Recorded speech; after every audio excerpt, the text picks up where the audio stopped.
जय श्री राम मित्रों। मनुष्य के जीवन में ज्ञान जो है ऐसा प्रकाश है, वो आपके किसी भी दुख को और कष्ट को दूर कर सकता है। ज्ञान रूपी प्रकाश जो आपके अज्ञानता रूपी अंधेरे में आप किसी रस्सी को सांप मान के डर जाते हो, वहीं पे किसी प्रकाश के आने पे वो रस्सी आपको रस्सी लगने लग जाती है और अंधेरे में वही रस्सी सांप दिखने लग जाती है। यहां पे अपने को ये समझना है। अभी इस वीडियो के अंदर हम आपको उस ज्ञान से जुड़े हुए दो शब्दों के बारे में अवगत करवाते हैं। तो एक शब्द है डर। क्या है? डर। दूसरा शब्द है ज्ञान।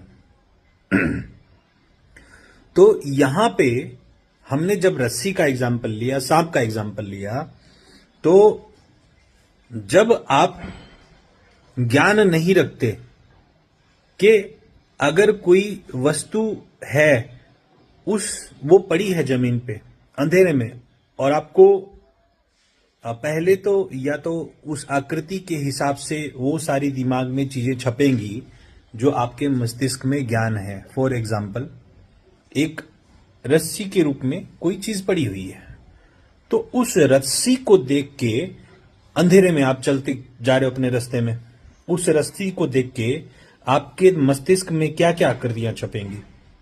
रस्सी तो शायद ना छपे, लेकिन सबसे पहले आकृति छपेगी सांप के रूप में। क्यों? क्योंकि आपके मन से सांप डर के रूप में जुड़ा हुआ है, और डर ऐसी चीज है जो आपके मस्तिष्क में, आपके मन में हमेशा ज्यादा प्रभाव डालता है, और उसी डर का प्रयोग करके बहुत सारे लोग आपका फायदा भी उठा लेते हैं। यहां पे हमें देखना है कि डर क्या है और हमें डर क्यों लग रहा है, और ये डर क्या किसी चीज को देख के लग रहा है, क्या किसी चीज को सुन के लग रहा है। जब ऐसी बातें हम अपने डर के बारे में समझते हैं और ज्ञान रूपी, आत्मज्ञान रूपी कोई ज्ञान आता है और वो उस पर प्रकाश डाल के ये बोलता है कि आपका डर तो झूठा है। जब आपका डर झूठा हो जाता है तो आपका डर चला जाता है, और ज्ञान जो है आपके डर को समाप्त कर देता है। तो मित्रों, आपको समझना है कि आपके जीवन में जो डर का अंधेरा है वो ज्ञान के प्रकाश से कैसे ठीक हो, उसको कैसे डर को हटाया जाए, या अज्ञानता रूपी अंधेरे को कैसे हटाया जाए।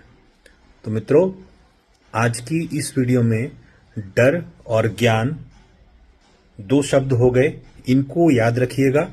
इसी के साथ में, डर के साथ में अज्ञानता जोड़ दीजिएगा, अंधेरा जोड़ दीजिएगा, और ज्ञान के साथ में प्रकाश जोड़ दीजिएगा और विवेक जोड़ दीजिएगा।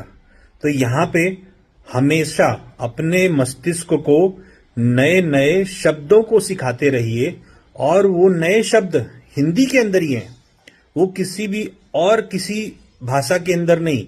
हिंदी और संस्कृत, क्योंकि संस्कृत जो है वो माता है हिंदी की, और हिंदी किसी भी भाषा से ज्यादा ज्ञान रखती है अपने आप में। तो हमें ज्यादा से ज्यादा शब्दों को अपने मस्तिष्क में समाहित करना है। इसके बाद में हमें विवेक को जागृत करते हुए, आत्मज्ञान को सीखते हुए शास्त्रों को पढ़ना है। अब एक तरफ हम बोल रहे हैं कि शास्त्रों को पढ़ना है, और दूसरी तरफ बोल रहे हैं कि शब्दों को ज्यादा ज्यादा डालना है। तो जब आप शास्त्र पढ़ेंगे तो ज्यादा से ज्यादा शब्द अपने आप डल जाएंगे, लेकिन शास्त्र को पढ़ने से पहले भी शास्त्रों को सुनना शुरू करिए। जब तक सुनेंगे नहीं, पढ़ने में नहीं आएगा।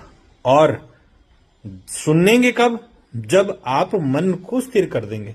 नहीं तो आजकल किसको सुनना पसंद है। जय श्री राम।